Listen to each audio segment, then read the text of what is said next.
I'm Professor Dag, and please enjoy these 31 tales from the creep.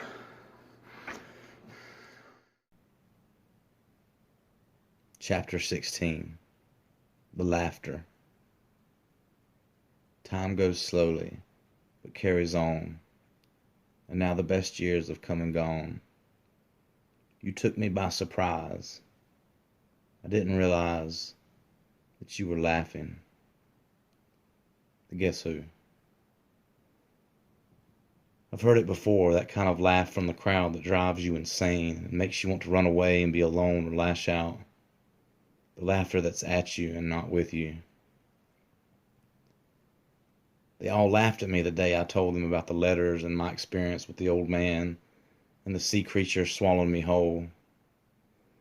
I didn't really fully believe it myself when it all happened. That's why I wrote it all down. I thought I was going crazy when it started up. I couldn't help it. It wasn't something I planned or could really foresee. And I didn't want to end up here telling you all this, but somebody's got to listen. Somebody's got to believe me. Anyway, like I was saying, I was out there in the woods, and then I heard the laughter, and I turned as fast as I could, and this figure in a black cloak was there, reached out their hand and touched my forehead with their cold finger. Suddenly I was on top of a mountain looking over a cliff.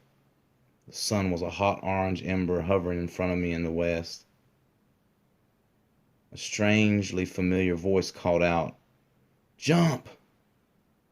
But I wouldn't do it.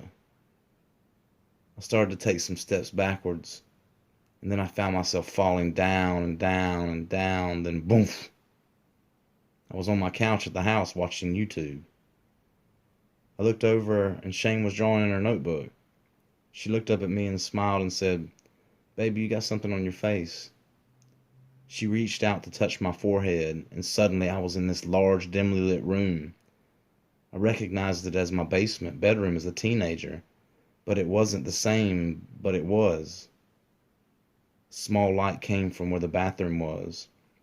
I walked towards it. I turned the corner, and there was the mirror with the light coming out of it as if it was way off in the distance. Suddenly, the same face I saw when I was younger appeared and said, "Enter the key." I suddenly fell backwards, and when I looked up, I was in this gurney, strapped down, being wheeled down a long fluorescent lit hallway. And that's how I ended up here with you all. Laughter rings out all around.